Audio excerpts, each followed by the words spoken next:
Hello everybody. Today I want to talk to you guys about money. Money is something in the sort of spiritual and self-development world that isn't really touched upon. Most people I know from that sphere consider money and finance to be the root of all evil, and anyone that's got money is evil. But I do believe that it's something that needs to be addressed. I think there is a balance to be struck here in terms of having some kind of financial freedom in your life. We do live in a culture where unfortunately you need money in order to live. Unless you're going to go and live on a remote mountain somewhere in Tibet and live off vegetables, you are going to have to work in order to finance your life. It's just a fact. It might not be the perfect solution in terms of how we should be living, but unfortunately that is the system we live within. I've spent many years debating this with myself and exploring what balance one should be looking for. So I've got a few tips that I thought might help you if you are considering, how do I be a committed meditator and looking for space and light and in my life. How can I be someone who is decluttering and is a minimalist and still have money? Do those things go together? Number one, I found a lot of people I meet in my life, they have this appearance of wealth. They have a really nice car and a really nice house. And I'm sure you've heard it a million times before, but what tends to happen is as your income increases, so does your expenditure. So your expenditure grows to fit the amount of money you make on a monthly basis. And so most people I know who are driving around in flashy cars and have really sexy, nice clothes are hugely in debt, and they're running enormous credit card debts. They don't actually own any of it. They just are walking around in stuff that they borrowed from the bank or borrowed from a credit card. So I found this came fairly early for me, the realization that it was a sham, that most people, not everybody, but most people are walking around massively in debt. And I knew from a very early age that being in debt was not a good way to live, and that living within your means was something that I felt was incredibly important. It took me a long time to master it, many years, and I made lots of mistakes. But my first advice is, do not borrow money. Do not borrow money to buy a house or a car. If you can't afford to buy it cash, don't buy it. I mean, there is some argument for buying a house, which I won't go into here, but in general, borrowing money so you can buy a nicer car, just buy a car you can afford. If all you can afford is a $2,000 car, buy a $2,000 car, and don't go into debt in order to get a car, which is only going to lose money. That's number one, is don't compare yourself with others and stay in your own lane. The second one really follows on from number one, which is I stopped wanting things. I found that when I decluttered my life, I got rid of a lot of stuff in my life and decluttered and minimalized my life. I found that I didn't really want to buy anything. To me, most of the stuff that I saw in people's houses and was in mine for many years was superfluous. It wasn't actually required. That I didn't need to have 35 different types of spoon or 15 different coffee machines in order to be well and happy. And having less, buying less, meant that I was spending less, which means there was more money in my bank account, which meant I felt free. And therefore I could buy stuff of real quality when I really wanted it. And I didn't just buy because I was bored or on a whim or because it was a habit. I'd broken the habit. I'd realized that possessions and having lots of flashy stuff doesn't make you happy. It just gets you into debt. And the more stuff you own, the heavier that feels. The old cliche that the stuff you own eventually owns you is true. So getting rid of all the stuff you do not use that is superfluous in your life, ridding yourself of that burden and decluttering your space suddenly means you are free. I also found, because I decluttered, because I stopped comparing myself with others, that I wasn't particularly bothered whether someone was driving a Porsche and I was driving a beaten up old Mini. It didn't matter to me anymore. I also found that I had much more time. I spend so little time browsing on the internet, etc., or in shops looking for stuff and buying stuff and then returning stuff and trying stuff on. I've got to a point where I have very few clothes.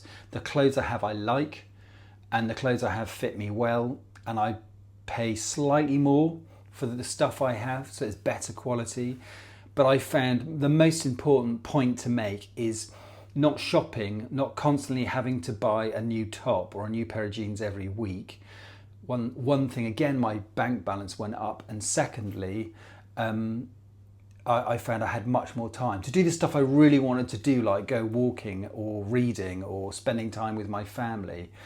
Things that are far more important than wasting money on a $3 t-shirt that I wore twice. It didn't really fit me very well, and I shoved it in the back of the cupboard, and then a year later dug it out and threw it away. It was a nonsense. Following on from that is I started buying quality. I've kind of already said this, but I stopped buying garbage because it was habitual to buy something, and I only buy good quality. And of course, because I'm not spending as much money, I can actually afford to buy stuff of quality that does actually last. The stuff that I've really spent money on, let's give clothing as an example. The items of clothing I've bought that I spent maybe 3, 4 times, 5 times, 10 times more on has lasted way longer, like years longer than the crap I was buying for $3. I know this is a cliche. A lot of people in the meditation world, the world that I frequented and spent most of my life in, I spend less time there now. I don't spend as much time in monasteries and meditation centres. They say, well, money can't buy you happiness, which is true. There's no doubt money can't buy you happiness, but it can buy you choices, and it can buy you freedom, in as much as if you are in charge of your money, you know what's coming into your bank and what's going out, that you find that you have much more space, that you are not worried about whether you can pay the gas bill at the end of this month, that you've got it covered. And that having a buffer, so I have what's called an emergency fund for if the boiler blows up at home, etc. I don't have to go into debt or borrow money from anywhere in order to pay for that. I pay cash for it. I have the money to do that. And that freedom is amazing. Not only does it obviously lift you psychologically, but also it means there's much more time in my life because I've saved money and invested money. I run 3 businesses, so I have a reasonable income, but I don't spend a lot.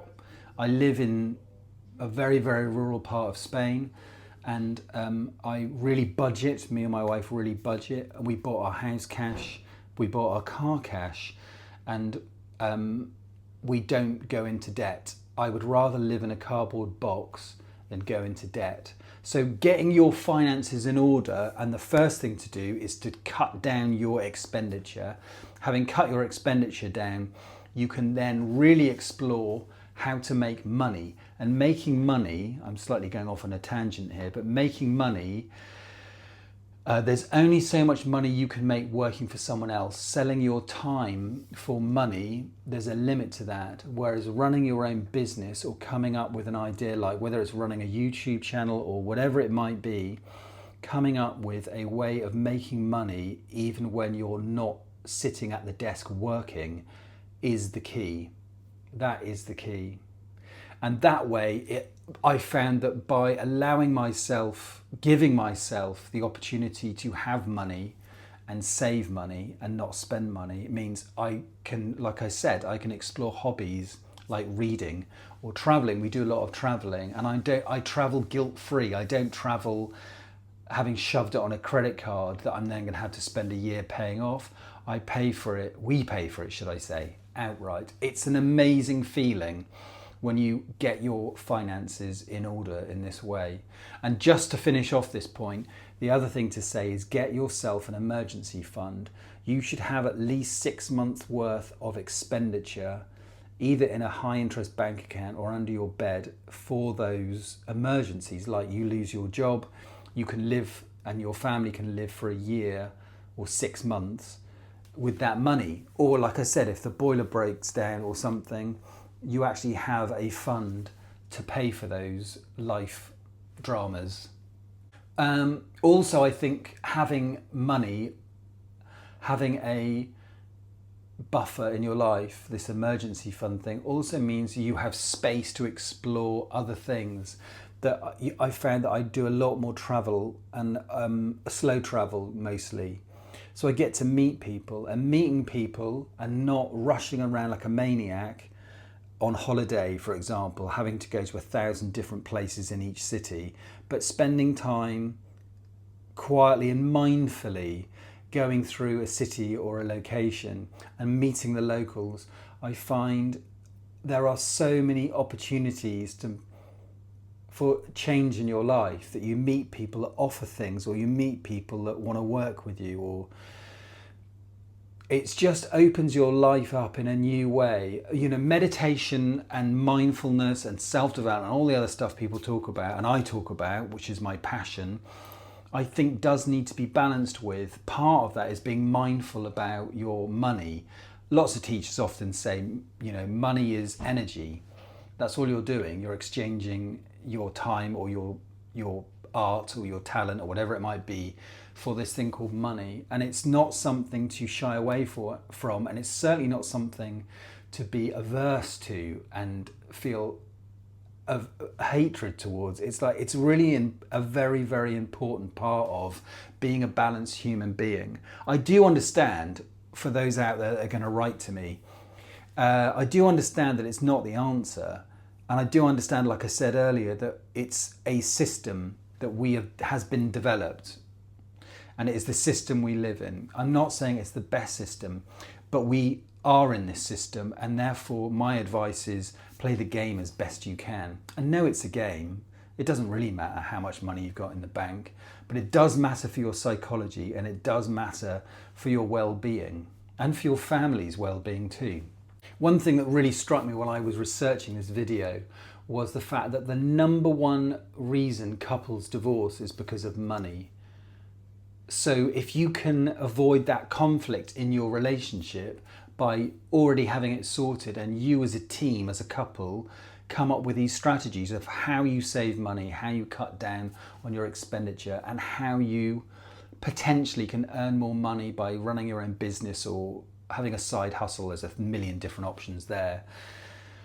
It's a wonderful thing. It's also something you share together as a couple, that you move forward to get together, and you feel so much stronger as a couple when you've developed a system where you have both saved, you both understand what the end goal is here. And again, it's not the be and the end all, it's not the absolute ultimate in any relationship, and certainly not in ours. But it has definitely made a difference that we as a couple, as a team, have come up with a strategy, and it's worked. And we are there's so much less conflict when you don't have to worry about going out for dinner and about who's going to pay, you or your friend or whatever. We don't go out to dinner very often. We don't go out to dinner like every week. But when we do, we really can go out for dinner. We're not worried about, oh my God, how much is this going to cost? It's just a fabulous thing and a really liberating part of our relationship. It's a small part, but it's a really important part. And really, just to finish off, it also means that I feel, like I said a minute ago, I feel, and so does my wife, guilt-free. You know, when we do go and on holiday, or when we do go out for dinner, it's okay to kind of blow a little bit. Like, you can really blow some money, and that feels fun. It's good to do, knowing that you haven't just killed the budget for the month. So that's my advice. Maybe you found that helpful or in some way stimulating. I would really love to hear what you think and what you have to say. But I think this is quite an important area of minimalism and mindfulness. is that we start to approach our money. And I promise you, you know, I wish I'd had somebody, a teacher or someone in my life that had advised me on money. It took me a long time to get here. I spent so many years doing what most spiritual seekers do, which is they avoid the money thing, and it's evil and revolting and horrible. And it's really not. It's just a means to, you know, live well, and being a meditator and and committing your life to well-being and to being direct and honest and truthful, etc., does include finance. It is not something to be avoided. So my advice is to really explore this. I'd love to hear what you've got to say. I'd love to know how you've approached this in your life. And of course, I would love you to like and subscribe to my tiny channel.